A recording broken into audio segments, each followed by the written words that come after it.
பாஜக மாநில தலைவர் அண்ணாமலை இப்போ ஒரு பரபரப்பான ஃபேஸ்புக் பதிவு ஒன்று போட்டிருக்காங்க. அதில் என்ன சொல்கிறாங்க அப்படின்னா, கல்விக்கடன் ரூபாய் 48.95 கோடி ரத்து என்று அறிவித்துள்ளது திமுக அரசு. ஒவ்வொரு தேர்தலின் போதும் அலங்கார வாக்குறுதியாக கல்விக்கடன் ரத்து என்று நாடகமாடி ஏமாற்றுவது திமுகவின் வழக்கம். கடந்த 2021ஆம் ஆண்டு டிசம்பர் 31 வரை தமிழகத்தின் கல்விக்கடன் நிலுவை மொத்தம் 16,302 கோடி. இந்த நிலையில் வெறும் 48.95 கோடியை மட்டும் ரத்து செய்வதால் யாருக்கு என்ன பயன்? கடந்த 2021ஆம் ஆண்டு திமுக தேர்தல் வாக்குறுதி எண் 159இல் மாணவர்களின் கல்விக்கடனை தமிழக அரசே திருப்பிச் செலுத்தும் என்று கூறி 4 ஆண்டுகள் ஆகின்றன.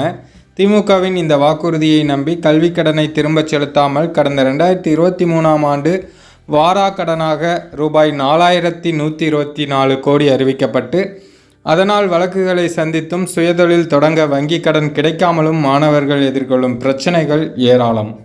தற்போது கடனை வசூலிக்க வேண்டிய நபர்களை அடையாளம் காண முடியாததால் கல்விக் கடனை ரத்து செய்கிறோம் என்று திமுக அரசு காரணம் கூறியிருப்பது நகைப்பிற்குரியது.